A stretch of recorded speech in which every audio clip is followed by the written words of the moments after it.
Hey everyone, we're back with our module today on board roles and responsibilities. I'm going to dive into the first lesson, which is the 3 types of nonprofit boards. Now, we talked a little bit earlier about the whole idea of operational boards. So operational boards are typically boards that are needed when an organization is brand new, when it's just being founded.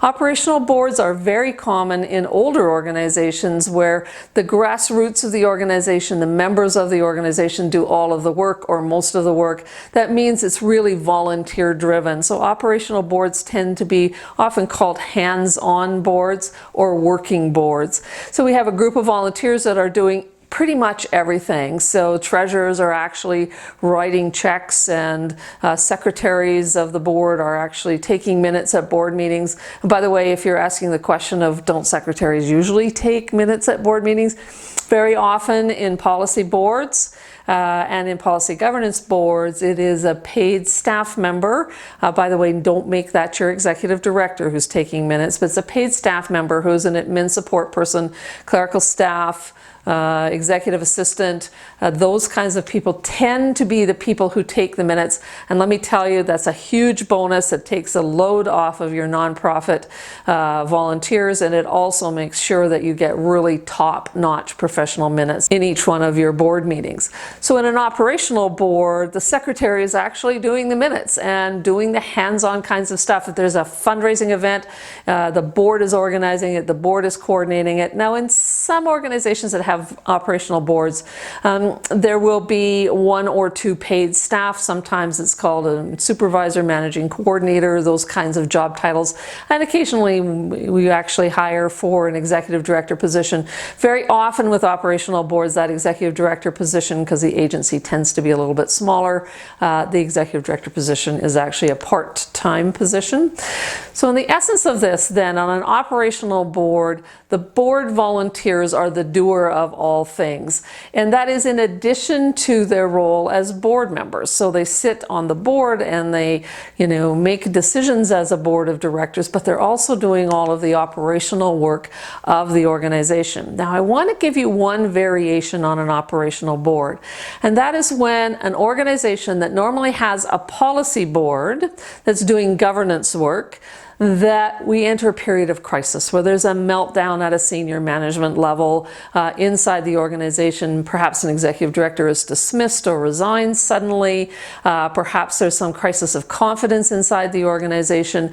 And then we might see a board deliberately, by intention, usually by board motion, to get involved in the operations of the organization as a crisis management strategy.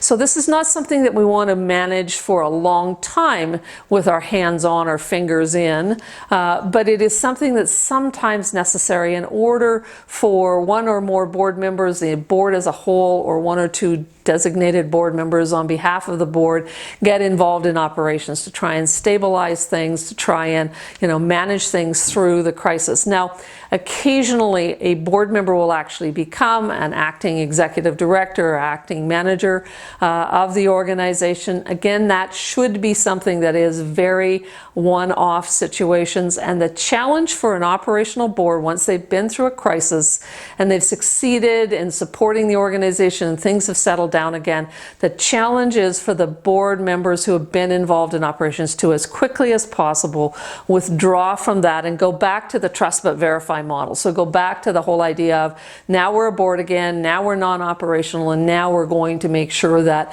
what's happening in the organization with the new leadership, or when things have settled down even with the existing leadership, that we will trust but verify, and go back to those 8 things that we talked about in a previous lesson to say these are the things that we should be doing.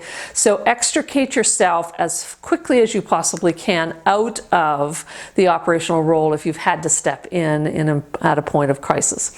Second type of board, policy boards. And we've touched on this a little bit earlier, but I want to dive down a little bit deeper. So a policy board is a board that delegates the responsibility for day-to-day operations to a paid manager. Your single employee, usually executive director or CEO, will be their job title. Sometimes managing director is not an uncommon job title.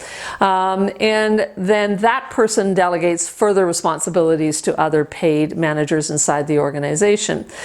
So here's a phrase that I really love, and it's the board can delegate, but it must not abdicate, which means it must retain the responsibility for monitoring and not actively managing, but monitoring the actual activities of the paid senior manager of the organization.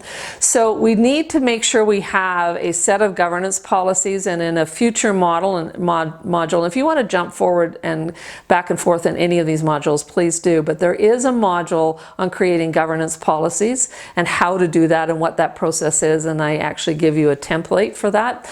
But we create then some policies, whether by individual board motion as part of a governance policy package, that actually creates the framework policies, so vision, mission, bylaws, statements of belief or core values, and then operational policies. Now the operational policies belong to, guess who?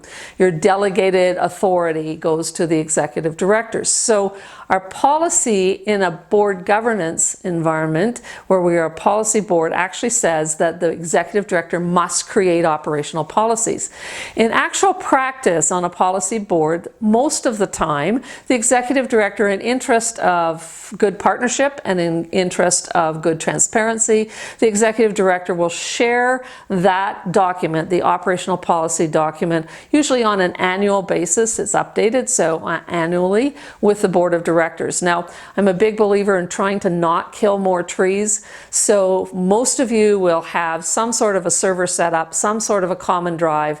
Partition your common drive to ensure that you have a section for board members, and put your operational policies for reference purposes on that particular folder or on that area of the common drive. Really important that we make that available. It makes it very easy to update it, so we're not, putting together a huge binder where we take out 50 or 60 pages every year and throw them away and put a bunch of new pages in. So try and do this in a way that makes it kind of technology and environmentally sensitive. So we want to make sure that we create something that is easily updated and accessible to the board at the same time. Now we need to also define how the executive director will be held accountable, and we've talked about the ways of doing trust but verify, and we want to make sure it covers some key areas. The use of the financial resources of the organization, how do we measure program and service outcomes, and my particular area of interest is the whole area of human resources practices. This is an interesting thing. We worry about liability in organizations, and there's actually a module on risk management and liability in the Great Boards course. So we're concerned about how we manage and what we do that actually protects the organization against the controllable parts of liability, and that's really important. But we tend to forget about the human resources part. In the nonprofit sector and across other industries and businesses and sectors, the thing we get sued for most is by employees for wrongful dismissal. So the whole area of human resources practices is an absolutely critical part of both the accountability component as well as the operational policies that you're asking the executive director to develop. Support the executive director and make sure that there's an annual performance appraisal done. That's one of the roles of a policy board. And ensure that the organization has the financial resources to fulfill its mission and mandate. Now, some of your organizations, when you're watching this video, do huge over-the-top fundraising.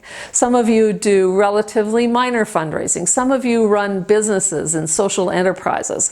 So the whole idea of how do we manage the resources and how do we ensure that we have the resources to fulfill our mission is an absolutely critical part of strategic planning, which is a board responsibility, and about the process of making sure our executive director and the paid staff of the organization are dialed in on ensuring ensuring that our grant writing is timely and creative, that we are building strong partnerships and relationships with our key funders, that we have donor relations kinds of activities going on.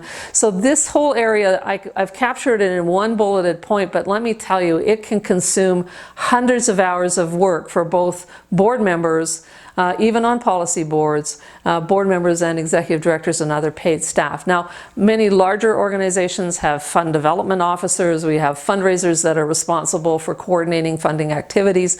So this is a huge thing for some organizations and a relatively minor thing for others. So the degree to which the board is actually actively involved in ensuring there are sufficient resources and how the board is actually monitoring that to make sure that it is sufficient is really an important part of a policy board's responsibilities. All right, let's shift to the third type of board, and that is called a policy governance or Carver board. Now, many of you will know John Carver. He's an American who's been actively involved in reshaping the landscape around taking boards out of the kind of the grassroots, hands-on, fingers in kind of thing for boards that want to be not in an operational kind of role, and turning them into something that is quite different. So this is different, even though it's still got the word policy in it. Policy governance or Carver boards are quite common in mostly larger organizations, more sophisticated organizations, and they are the most hands-off of the three types of boards. So if you think operational is hands in, fingers in, we think about policy boards being largely fingers out, but with some operational kind of context. If we talk about Carver boards or policy governance boards, these guys are the furthest away. And how do we then do our work as a board? Well, we do it in a number of ways. Now, you're going to have to just live with a little bit of John Carver jargon here for a second, and by all means, just Google John Carver and you'll get a million hits in 5.2 seconds or even less, and it's really a cool kind of thing to read about. This is not for the faint of heart. Implementation of a Carver board model, policy governance model, takes time. It takes a good deal of study, and it takes a pretty sophisticated executive director who either understands it or is prepared to learn it, because the kinds of support that the ED or CEO gives to the board in a Carver board model is very different. So what are one of the things that Carver boards do? We create end statements. End statements are the outcomes of the results of the organization's services, programs, whatever you do to serve people or pets or the environment or whoever that might be. We're creating end statements, and end statements say at the end of our lifespan, at the end of our time, what will we have accomplished? Now, this is very different than describing services and programs, which is the what and the how of what we'll do. It actually says who benefits and in what way. So those are the end statements.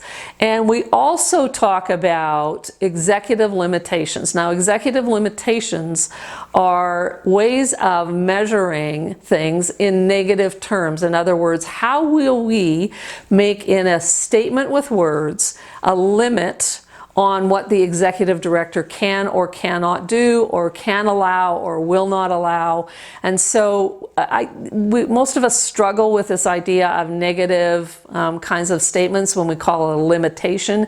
And it is possible to write executive limitations in positive languages, and in fact I've worked with boards who have managed to do that. I like it better. But in the traditional way of doing a Carver board process, we create negative statements to say the executive director will not or shall not allow the organization to, and then that is, you fill in the blank there. So that is a type of way of saying this is how we will create some boundaries in a very hands-off board model. These are the boundaries, these are the limitations that we'll place on our single employee, our executive director or CEO.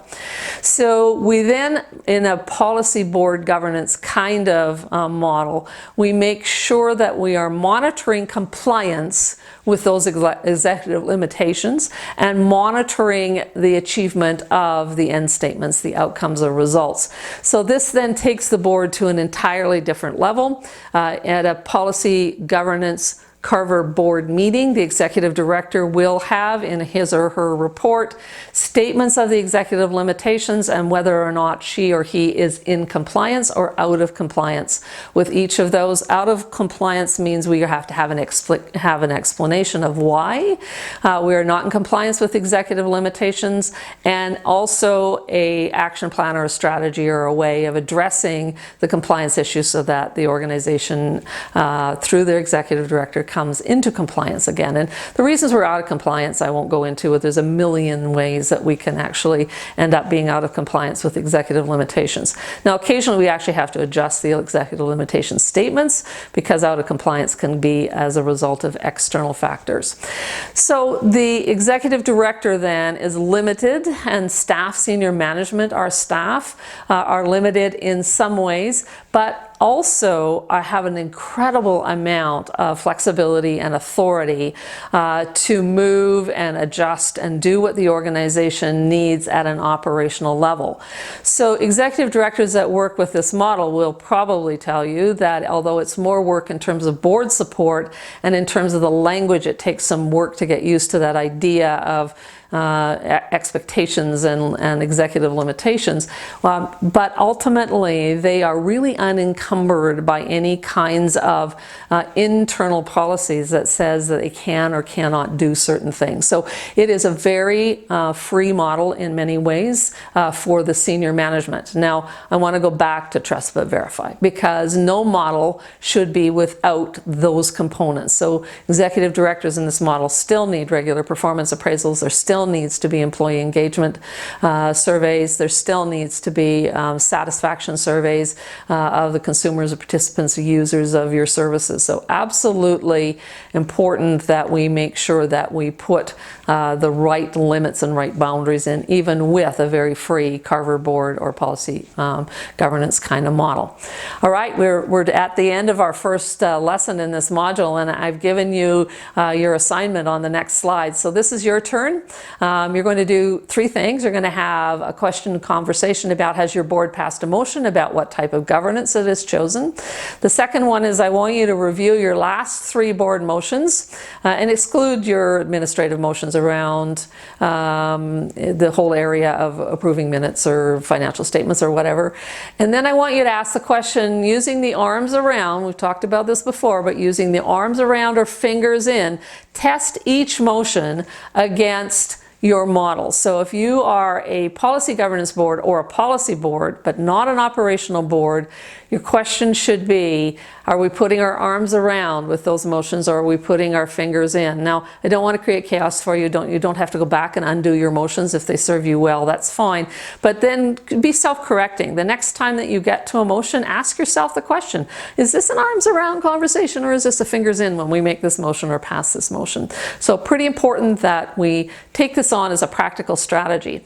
Now, I've said this before, but I want to say it again, is that the practice piece of these videos is absolutely critical, and I'm going to keep bugging you about it. Please don't skip the Your Turn learning assignments. The reason I don't want you to skip those is that you can watch the videos and say, this is very interesting. Thanks very much, Paula. And I get emails every single day that say, we're really loving your lessons, and we really love the modules, and this is really helping our board. And I'm thinking, really good. The helping the board part is because you do some implementation, and the implementation of the ideas comes from these exercises. So remind yourself as you're working through each one of the modules in this course that where the rubber meets the road is really in the Your Turn learning assignments that come at the end of each lesson.